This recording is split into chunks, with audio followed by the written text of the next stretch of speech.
안녕하십니까. 이 시간에는 세례를 무시한 자들에 대해서 말씀을 나누겠습니다. 진짜 세례는 개인적으로 받는 것이고 물침례는 목사님에 의해 받습니다.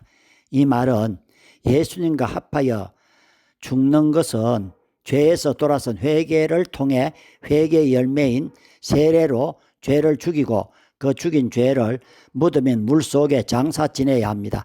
그리고 주님과 함께 살아나 새 생명으로 사는 것입니다. 이것은 성경을 통해 가르치기는 하지만 이 진짜 세례를 목사님이 책임지고 교인들에게 줄 수 없습니다. 이것은 죄사함을 얻기 위해 스스로 회개하고 죄를 못 박아야 합니다. 물론 회개하는 장소에 가서 회개가 터져 나오는 경우가 있지만 스스로 죄인임을 인정하지 않는 한 회개의 세례는 불가합니다. 아래 두 종류의 사람을 보면 답이 있습니다. 그런데 오늘날 목사님에 의해 물세례를 받고 자격이 부여되어 주일학교 교사도 하고 성가대도 하고 집사도 장로도 됩니다. 물론 세례에 물침례도 포함됩니다. 그러나 이미 앞에서 언급한 진짜 세례를 받은 자로 확인이 되어 물침례를 주었다면 문제가 없습니다. 그런데 내 죄를 위해 십자가에 죽어주신 주님만 고백하면 물세례를 주었으니 진짜 세례를 받지 않은 것입니다. 누가복음 7장 29, 30절에 모든 백성과 세리들은 이미 요한의 세례를 받은지라 이 말씀을 듣고 하나님을 의롭다 하되 오직 바리새인과 율법사들은 그 세례를 받지 아니한지라 스스로 하나님의 뜻을 저버리느냐.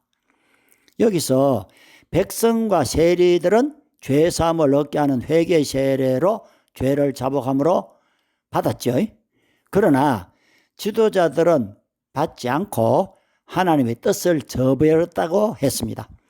스스로 죄를 자복하지 않으면 불가합니다. 스스로 돌이키지 않으면 성령님이 함께하지 않습니다.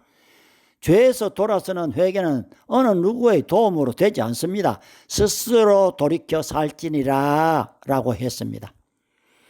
우리가 이 말씀을 그냥 읽고 넘어가면 안 됩니다.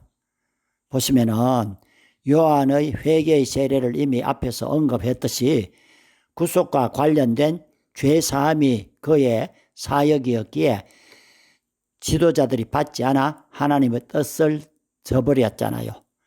당시 많은 지도자들이 예수님을 핍박했고 그리고 세례 요한을 따르는 세리들은 아주 업신여김을 당하면서 무시당했잖아요. 오히려 무시당한 저들이 회개의 세례로 죄사함 받고 물침례도 받았던 것입니다. 그럼 현실 교회를 봅시다. 물 세례만 받았고 회개의 세례를 전파하지 않으니 하나님의 뜻을 저버린 것입니다.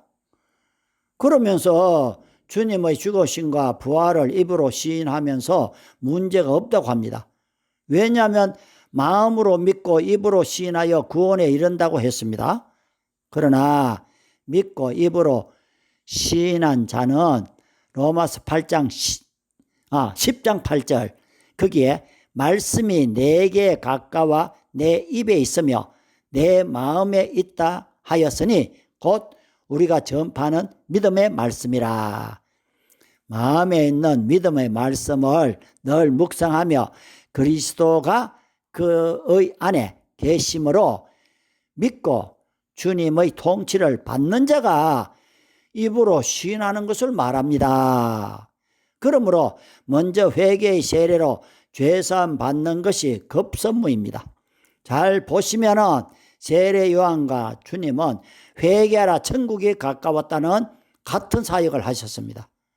이것은 회개에 합당한 열매인 세례로 죄사함을 얻게 하는 사역을 통해 구약의 마지막 선지자 요한이 자신의 사역의 바톤을 신약의 첫 선지자이신 주님께 넘겨준 것입니다. 이것이 주의 길을 예비한 것입니다.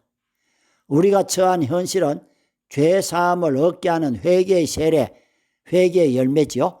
가 없다면은 진짜로 세례 받은 것이 아닙니다. 그러므로 스스로 죄를 잡아가는 길 외에는 없습니다. 살 길로 달려가셔야 합니다. 감사합니다. 다음에는 세례들을 나누겠습니다.